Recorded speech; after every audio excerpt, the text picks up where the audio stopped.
can't believe it. Just heading out on this mission this morning. I've only got a limited amount of time.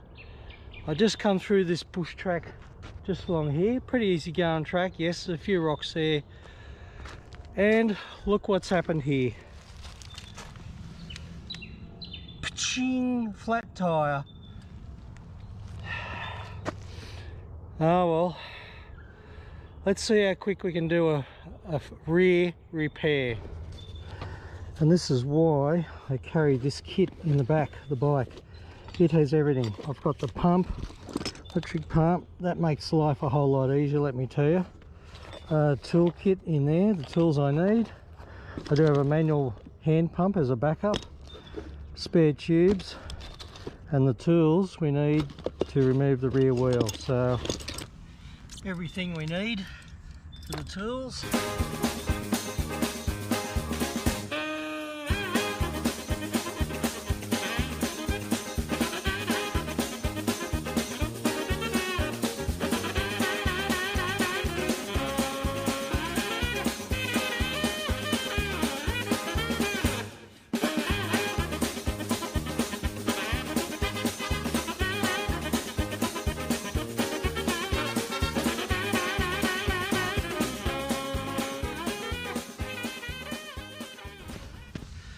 Yep, there it is right there. And in fact, it's gone right through. So there's the pinch. Two sides. That's what you call a snake bite. We'll get a spare tube in.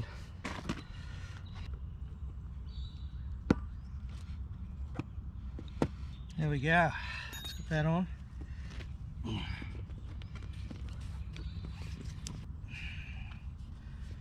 Comes the hard work.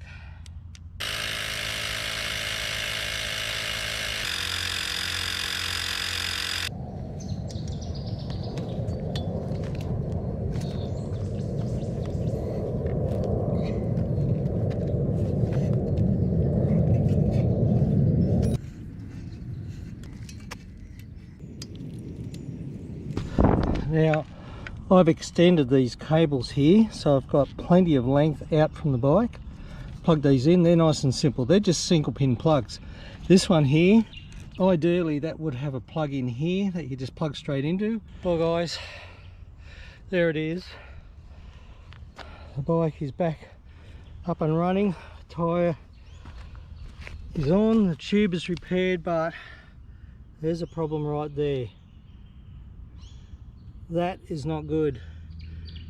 That is damaged sidewall, which is split away from the bead of the tyre, and that can be a real serious problem.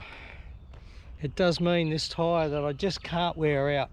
I've done over 4,000 kilometres on this tyre, and there's heaps of tread there, and I just can't wear this thing out. But I have destroyed the sidewall, so that does mean this tyre, when it gets home, will have to come off and it goes in the bin. Hey guys, here we are in the secret stealth cave. Now you saw just a little while ago we actually ripped the sidewall of the tyre that I couldn't wear out. That's now gone in the bin, and we're going to put the next level tyre on, which is the Duro Wildlife Leopard. Now, from other guys testing these, they're not as good as the Razorback, which is another version of this Duro tyre, but it's the next best thing, and that's all I can get. Normally what we run is the 24 by 2.75 to 3 inch tube. That's this one here. My secret weapon is now going to be this one here, fat bike tube, 24 by 4 inch tube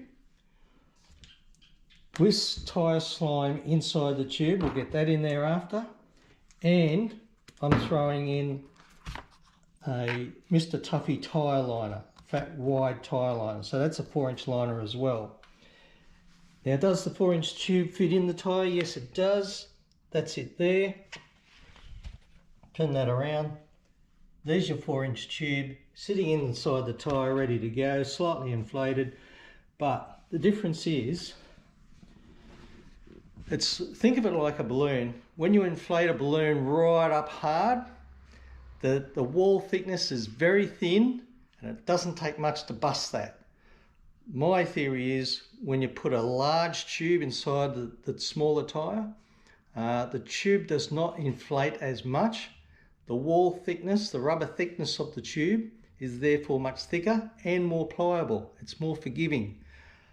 My theory is it should be more puncture resistant. We will see.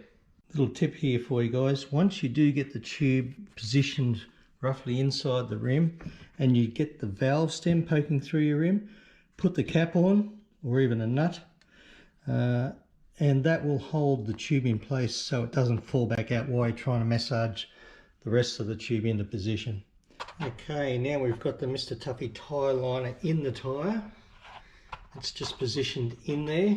We have the tyre liner in. I've got the tyre on the rim, part way on, ready to put the tube in next.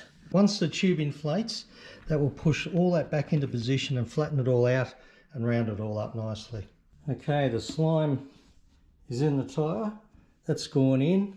Squirt that in with a tube like that. Straight in, remove the valve core, stand the wheel up, pump the slime in. That'll flow around inside the tube now. Doesn't create any problems with balance. You don't even know it's there.